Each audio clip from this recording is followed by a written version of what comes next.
দুনিয়ার মধ্যে সবথেকে কি বলবো ওই ব্যক্তি যে রাসূল সাল্লাল্লাহু আলাইহি ওয়াসাল্লাম নাম শুনে দুরূদ না পড়ে, যে রাসূলের নাম শুনে কি পড়ে, দুরূদ না পড়ে। আমরা তো মনে করি দেবো কি যে ভিক্ষা জানে হ্যাঁ কি বল না, সবচেয়ে বড় কি বল ওই ব্যক্তি যে রাসূলের নাম শুনলো দুরূদ পড়লো না। দুরূদটা কি? যে মুহাম্মদ রাসূল, আমরা বলবো সাল্লাল্লাহু আলাইহি ওয়াসাল্লাম। ঠিক তেমনি ভাবে আল্লাহকে, আল্লাহ রসুলকে যতটুকু ভালোবাসা, এই ভালোবাসার নির্দেশনার যে মিসালগুলো আপনাদেরকে দিচ্ছি, ইমাম হাসাইন ইমাম হুসাইন ঠিক সম্মানে বলতে হবে রাদিয়াল্লাহু তাআলা আনহু। কি বলতে হবে? রাদিয়াল্লাহু তাআলা।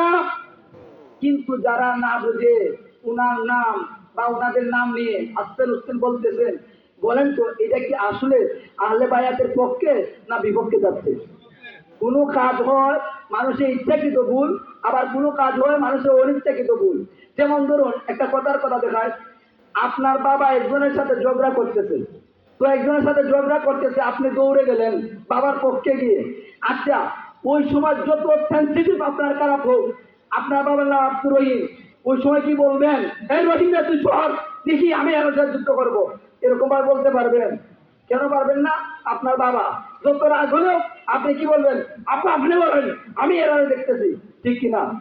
কাজে আপনার ভিতরে যদি আলে বায়াতের ভালোবাসা থাকে, তাহলে হুঁশ জ্ঞান নিয়ে পুত পবিত্র অবস্থায় তাদের নাম নিতে হবে, পুত পবিত্র অবস্থায় তাদের নাম নিতে হবে।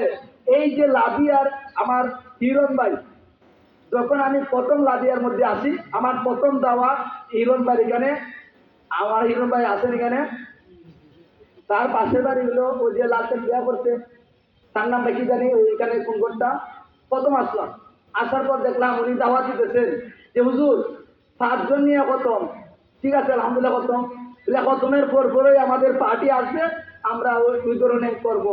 আমি বললাম আল্লাহ, আপনারা ভালোবাসেন ঠিক, কিন্তু না বুঝে কাজটা করতেছেন। উনাদেরকে যখন বুঝাইলাম আলহামদুলিল্লাহ উনারা বুঝলেন যে লাদিয়ার মধ্যে বিশাল আকারের জারি মসজিদ বা ওই ধরনের হইতো, আজকে আলহামদুলিল্লাহ লাদিয়া গ্রামটা এত আদর্শবান হয়েছে, আশেপাশে আমাদের এলাকার জন্য একটা শিক্ষণীয় ব্যাপার, ঠিক না বেঠে? আজকে লাদিয়া গ্রামে তারা এই পরিবেশ না করে হুজুরদেরকে নিয়ে আসছে কিছু নসিহা মানুষকে বলার জন্য, নিজে শোনার জন্য। আলহামদুলিল্লাহ বলবেন না? শেষ করে দিচ্ছি। এরপরে দেখুন রোজার উপলক্ষে, এই যে রোজা, সিয়াম ইয়াউমি আশুরা আহতাসিবু আলাল্লাহি কাফিরাতুন কাবলাল হাসান। রোজাটা হলো আমরা আশুরার দিন রাখবো, আবার কেউ 9 তারিখ অথবা 10 তারিখ অথবা 10 তারিখ 11 তারিখ রাখবেন। যারা পারেন 5 রোজা রাখেন, যারা পারেন 10 রোজা রাখেন। আমি আশ্চর্য হইলাম, গত পরশুদিন না গতকালকে আমার এক স্টুডেন্টে প্রশ্ন করলো, হুজুর আশুরার রোজা যে রাখে সে রোজা সারা জীবনে রাখতে হয়?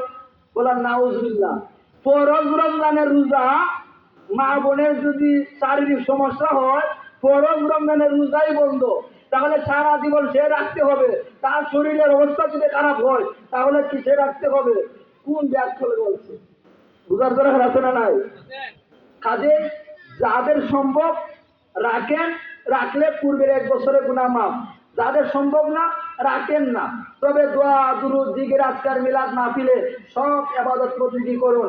আমি লাস্ট যে মেসেজটা আপনাদেরকে দিব, আমাদের আশেপাশে হয়, বিশেষ করে আমার যে পাশে হুজুর আছে, আমি আমার হুজুরের কাছে অনুরোধটা রাখবো, হুজুর অবশ্যই আমাদের থেকে অভিজ্ঞ, আমার সিনিয়র মানুষও, উনি ইনশাল্লাহ উনার এরিয়ার মধ্যে এই প্রচলনটা আছে, যতটুকু সঠিক উপযুক্ত কিছু থাকলে আমাদেরকে আজকে দিয়ে যাবেন।